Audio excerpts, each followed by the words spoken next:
ఇచ్చేవాళ్ళు కావాలి కదా. పవన్ కళ్యాణ్ స్థాయి ₹1,00,00,000 ఇవ్వాలి.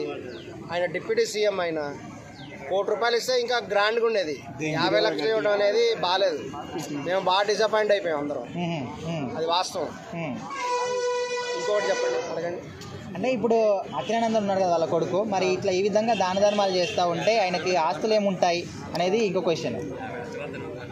ఆయన ఒకప్పుడు ఆయనకి ఏమి ఉండేగో. చిరంజీవి గారే ఆయన ఆస్తి. మెగాస్టార్ చిరంజీవి గారే పవన్ కళ్యాణ్ గారి ఆస్తి. అన్న సంపాదిస్తుంటే ఈయన హాయిగా కూర్చొని నులక మంచం వేసుకొని పడుకునేవాడట. చక్కగా అన్ని తింటూ దాని మీద పడుకుంటూ అక్కడే నిద్రపోయేవాడు. అటువంటి ఆయన చిరంజీవి గారి యొక్క ప్రోత్సాహంతో వచ్చారు. తన అద్భుతమైనటువంటి నటనతో. ఇంకొకటి ఏంటంటే ఆయన నిజంగా స్టార్. ఆయన ఆ స్టారిజంతో ఆయన ఎంతో అభిమానాన్ని జరుగుతున్నారు. పవన్ కళ్యాణ్ గారి స్పెషల్ ఏంటంటే చిరంజీవి గారికి పవన్ కళ్యాణ్ గారు కంపేర్ చేస్తే చిరంజీవి గారి సినిమా కనుక ఫ్లాప్ అయిందంటే ఇంకా ఫ్లాపే, ఏముండదు, మా డబ్బులు రావు. పవన్ కళ్యాణ్ గారి సినిమా ఫ్లాప్ అయినా సరే డబ్బులు వస్తాయి. సో ఇప్పుడు అఖిలానందన్ గురించి ఎక్కడ చూసినా కూడా సోషల్ మీడియాలో మొత్తం ఆయన గురించి నడుస్తుంది. సో ఒకవేళ ఆయన సినిమా రంగంలోకి ఎంట్రీ ఇస్తే ఎట్లా ఉంటుంది? తండ్రిని మించిన తనయుడు అవుతాడా? సూపర్ హిట్ అవుతుంది. అసలు ఆయన రావాలి కూడా. అఖిలానందన్ గారు సినిమా రంగంలో రావాలి అని కూడా అందరం కోరుకుంటున్నాం. జనసేన పార్టీ వాళ్ళు కోరుకుంటున్నాం, జనసేన సైనికులుగా కోరుకుంటున్నాం, ఫ్యాన్స్గా కూడా కోరుకుంటున్నాం. ఇక్కడ డబ్బుల గురించి చెప్పడం ఏంటంటే పవన్ కళ్యాణ్ గారికి డబ్బు కొదవేముంది. ఆయన ఎంత దాన ధర్మాలు చేసినా అంతే స్థాయిలో ఆయన తిరిగి రిటర్న్స్ వస్తాయి. ఆయన కొన్ని సినిమాలు నటిస్తే చాలు కొన్ని ₹1,00,00,000 సంపాదిస్తారు. అన్ని ₹1,00,00,000 సంపాదనని వదులుకొని ఆయన వెళ్ళాడు. ఈవెన్ చాలా మందికి తెలియదేమో, ఆయన 3 పెళ్ళిళ్ళు చేసుకున్నారు, విడాకులు ఇచ్చారంటారు. విడాకులు ఇచ్చిన ప్రతి స్త్రీకి కూడా ఆయన ఎంతో ధనం ఇచ్చారు.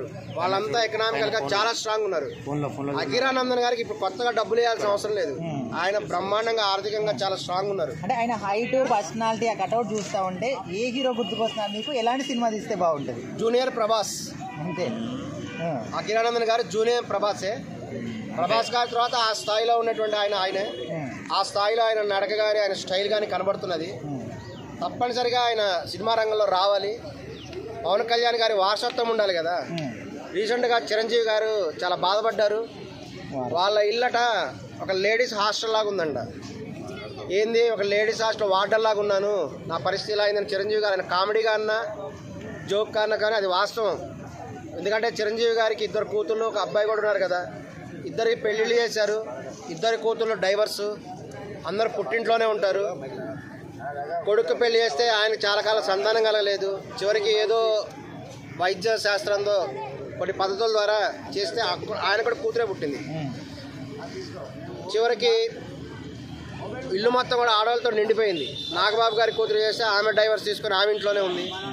ఇది ఒక శాపంలాగా ఉంది చిరంజీవి ఫ్యామిలీస్లో. సో ఓవరాల్గా పవన్ కళ్యాణ్ గురించి ఏం చెప్తారు? ఒక మాట. పవన్ కళ్యాణ్ గారి గురించి చెప్పాలంటే కాబోయే సీఎం పవన్ కళ్యాణ్ గారు. ఆంధ్రప్రదేశ్ రాష్ట్రానికి కాబోయే సీఎం ఎవరంటే ఈయన పవన్ కళ్యాణ్ గారి అనే అభిప్రాయం ఉంది.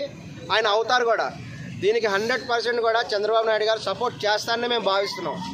ఎందుకంటే వయసు రీత్యా చూసుకున్నా కానీ చంద్రబాబు నాయుడు వంటి సీనియర్ ఆయన రాజకీయవేత్త. ఆయన ఏం చేస్తారంటే తర్వాత పవన్ కళ్యాణ్ గారికి తప్పనిసరిగా అవకాశం ఇస్తారు. లోకేష్ గారు కాకుండా చంద్రబాబు నాయుడు గారి తర్వాత పవన్ కళ్యాణ్ గారు సీఎం అవుతారని కూడా అందరం భావిస్తున్నాం.